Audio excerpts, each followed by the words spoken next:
Cipher जो लहराया है आप हैदा कानूनदान होने के मेरी नाते नज़र में क्या कोई जुर्म नहीं है। वो ये कागज़ का टुकड़ा था, ये किसी ने साबित नहीं किया कि उस कागज़ के टुकड़े के लहराने से कौन सा खुफिया राज जो है वो दुश्मन तक पहुंच गया। तो मेरी नज़र में ये बिल्कुल एक बेबुनियाद सर आप जज साहिबान हैं सेशन अदालतों के, उनमें से किसको उन्होंने मुंतखब करना है इमरान खान की ट्रायल।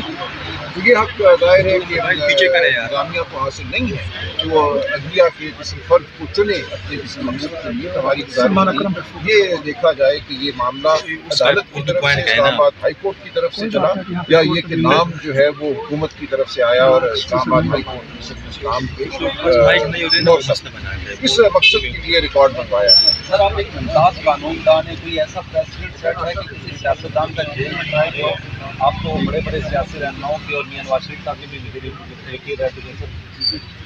ये देखिए ये बदकिस्मती है, लेकिन एक जो नज़ीरें हैं स्टेल ट्रायल की हमारे माजी में, मिराज मोहम्मद खान साहब का ट्रायल 70 की दहाई में हुआ, बाद में सियासतदान जो हैं उनके ट्रायल भी होते रहे, लेकिन ये कहीं भी इसको अच्छी नज़र से नहीं देखा जाता। ये जो आइन का एक वादा है हर शहरी के साथ कि उसकी ट्रायल जो है वो आइन और कानून के मुताबिक प्रोसेस के मुताबिक होगी, इंसाफ होता हुआ नजर आएगा, ये उस वादे की बरखिलाफी है, उस वादे से इनकार है। लिहाजा बहुत ठोस वजह होनी चाहिए जेल ट्रायल करने की, लेकिन हमारे यहाँ बदकिस्मती से ये एक वतीरा है कि जब किसी सियासतदान को आपने ओझल करना हो नज़र से तो उसकी आवाज़ भी बंद कर दें, उसका चेहरा भी मीडिया से बंद हो जाए, और जो कुछ एक ट्रायल के दौरान उसका वजूद है उसको भी जेल में मुक़य्यद कर दिया जाए।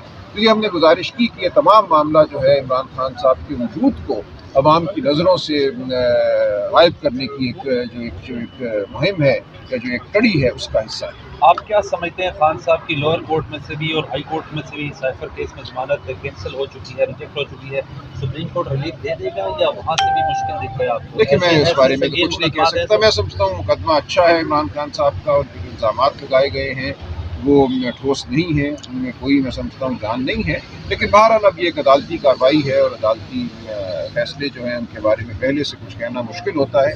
हम देखेंगे अब क्या होगा। अब अगर सादिर फरमा देती है ये हुक्म के हडियाला जेल में ही समाअत और साफियों को एक्सेस हो जाए, कुछ पब्लिक जा सके, मैं समझता हूँ उससे रिलीफ मिलेगी, नहीं उससे बड़ी हद तक रिलीफ मिलेगी, लेकिन मुकम्मल नहीं होगा। हम फिर भी ये तकाजा करते रहेंगे कि ट्रायल आम कोर्ट में हो, लेकिन कम अज़ कम इतना ज़रूर हो कि जो जेल ट्रायल है वो भी ओपन ट्रायल हो, सहाफ़ियों को, ख़ानदान को, अवाम उन्नास को मौका हो उस ट्रायल को देखने का।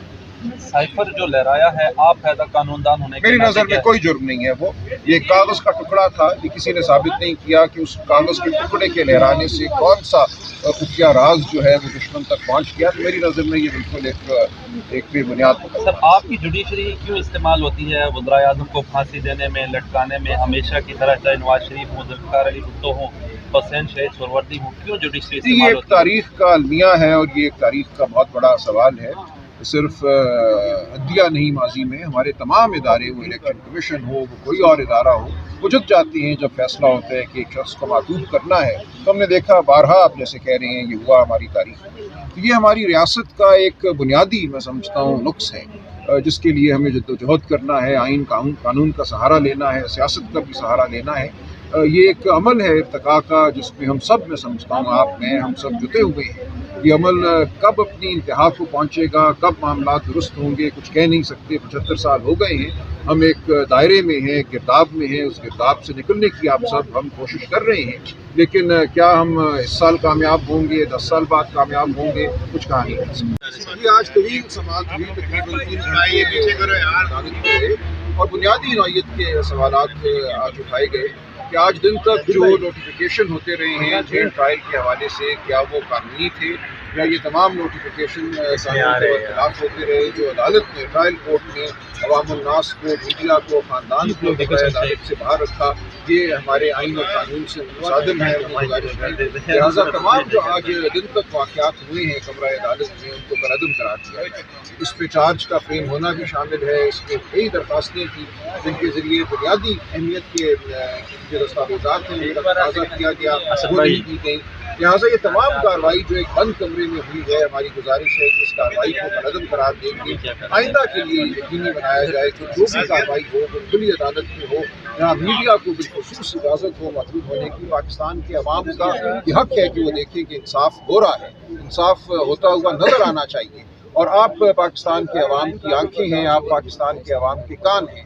لہٰذا ہماری یہ گزارش ہے کہ کوئی ایسی ٹرائل جس میں میڈیا موجود نہ ہو, جس میں عوام الناس موجود نہ ہو, خاندان موجود نہ ہو, وہ آئین اور قانون کے مطابق نہیں ہے.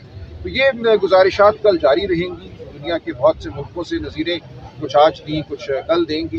آج جو بنیادی نقطہ عدالت نے ہمارے لیے چھوڑا ہے وہ یہ کہ 15 نومبر کو جب کابینہ نے بالآخر ایک طرح سے مان لیا کہ آج دن تک جو ہوا ہے وہ غلط ہوا ہے اور اس کو درست کرنے کی کوشش کی, تو کیا درستگی کا اطلاق ماضی پہ بھی ہوگا؟ کیا کابینہ کو ایسا کوئی اختیار حاصل ہے کہ ایک فیصلے کے ذریعے ماضی کی غلطیوں کو وہ درست کر دے؟